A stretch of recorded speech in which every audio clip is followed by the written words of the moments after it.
Felice, Shieldmates of Dar, Prologue.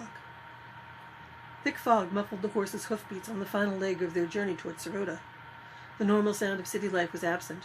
An unnerving silence blanketed them as Felice's bay mare followed behind Nolan's dapple gray. There was no noise coming from the city. The hair on Felice's neck stood up. "Lord Nolan, do you feel something amiss?" He looked over his shoulder, a bland, patient expression on his face, and said, "Princess Felice, we do not act on feelings. We act on learning and knowledge. Feelings should never enter into diplomacy." When they arrived in Sirota, humans escorted them down the narrow cobbled street toward the overseer's dwelling. Through the thick fog, gas lamps cast shuttered houses and shops along the street in an eerie yellow glow. Other than the soldiers who escorted them, there were no other signs of population. Outwardly, she assumed a placid demeanor, but she couldn't tamp down her instincts. The panther in her hadn't emerged yet, but Felice's nerves clawed at her insides. Glancing from side to side, she kept a close eye on the men of Sirota. A bead of sweat rolled down the nearest, though the day was cool and damp. She could smell the anxiety in some of them. Felice fidgeted, on edge. She couldn't shake the feeling that something was about to go wrong. Her mare pranced sideways and snorted.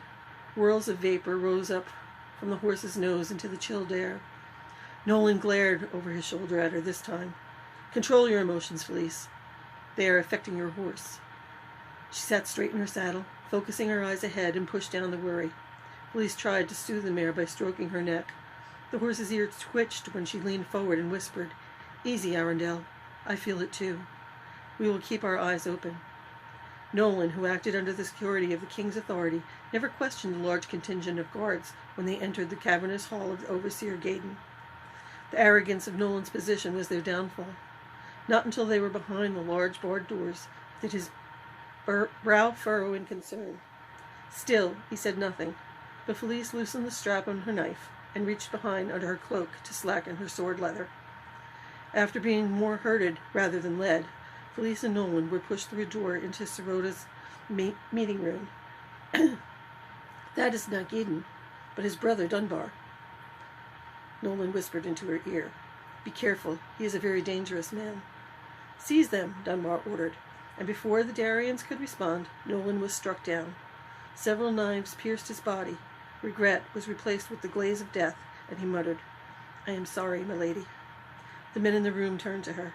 Their cruel eyes revealed no regard for her tender age when they moved toward her with raised weapons.